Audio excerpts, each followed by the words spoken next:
Pro kabaddi league season 11 के शुरुआत को लेके अभी बहुत सारे संशय बने हुए हैं। सीजन होगा नहीं होगा, कब होगा, ये बहुत सारे चीजें फैंस के मन में अभी चल रहे हैं। लेकिन प्रो कबड्डी लीग की जितनी भी टीमें हैं, फ्रेंचाइजी हैं, उन्होंने अपनी तैयारी को रोका नहीं है। और इसको हम कैसे बता सकते हैं? क्योंकि वो नए कोचेस साइन कर रहे हैं। कुछ टीमें अपने कोचेस जो पीकेएल सीजन 10 में थे उनको हटा रहे हैं और बहुत सारी टीमों ने तो नए कोचेस को रख भी लिया है। कौन से हैं ये टीम और कौन से नए कोचेस आए हैं, आपको सारा कुछ इस वीडियो में पता चलेगा। तो hello and welcome back to another episode of खबर कबड्डी की। दोस्तों, मेरा नाम है आदित्य सिंह राजपूत। चलिए शुरू करते हैं इस वीडियो को। दोस्तों, सबसे पहले बात कर लेते हैं तमिल तलाइवास की। पिछले सीजन की शुरुआत उन्होंने ठीक तरीके से की थी, लेकिन बाद में जाके लड़खड़ा गए थे। आपको याद होगा, जे उदय कुमार पीकेएल सीजन 9 के दौरान उनको मिड में छोड़ के चले गए थे पर्सनल रीजन की वजह से, और वहां अपॉइंट हुए थे अशन कुमार। और पिछले साल भी अशन कुमार के ही कोचिंग के अंडर खेली थी टीम। अशन कुमार ने पीकेएल सीजन 9 में जब ठीक नहीं था परफॉर्मेंस तमिल तलाइवास का, उस समय टीम की बागडोर को संभाला था ऐसा कोच। और उसके बाद पीकेएल 10 में परफॉर्मेंस ठीक नहीं रहा, टीम क्वालिफाई नहीं कर पाई, और इसी वजह से अशन कुमार को हटा दिया तमिल तलाइवास ने अपने कोचिंग पद से। और उन्होंने वापस से इस बार अपॉइंट किया हेड कोच की रोल में, हेड कोच नहीं कहेंगे, चीफ कोच की रोल में जे उदय कुमार।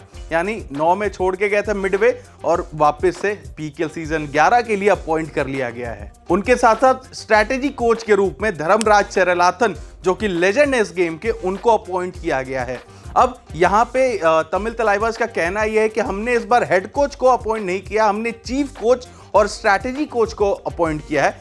ऐसा नहीं है जैसे हेड कोच का रोल होता था कि पूरे टीम को चलाना एक सीजन के दौरान। इनका कहना है तमिल तलाइवास के द्वारा स्टेटमेंट में कि जो चीफ कोच स्ट्रैटेजी कोच का रोल होगा वो बेसिकली पूरे साल के लिए होगा, कि जो भी टीम मतलब कैंप भी लगाती है, वहां तैयारियां होंगी, नए नए लड़कों को निकाल के लाना, स्काउटिंग करना, सारा कुछ चीफ कोच और स्ट्रैटेजी कोच के काम में होगा।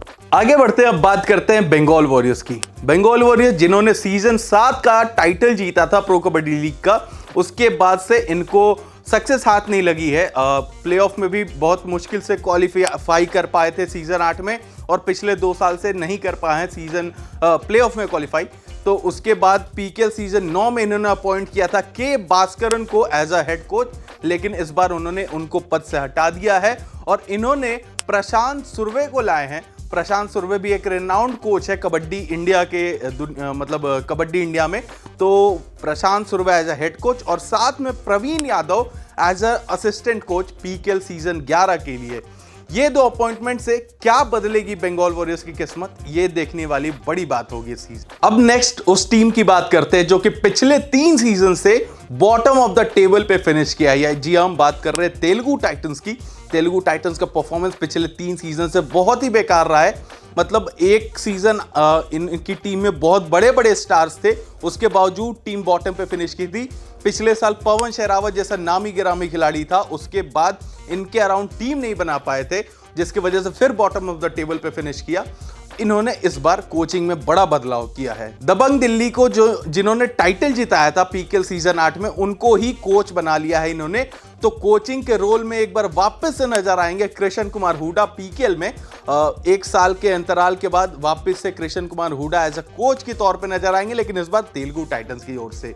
और असिस्टेंट कोच के रूप में इन्होंने रमेश कुमार को हायर किया है, जो कि एक और बढ़िया नाम है कोचिंग के संदर्भ में अगर बात करें तो ये दोनों की जोड़ी क्या इस बार प्लेऑफ तक पहुंचा पाएगी तेलुगु टाइटंस को, ये देखना इंपॉर्टेंट है। उससे पहले इन दोनों का रोल इंपॉर्टेंट होगा ऑक्शन के दौरान, किस तरीके की टीम पिक करेंगे ये तेलुगु टाइटंस के लिए।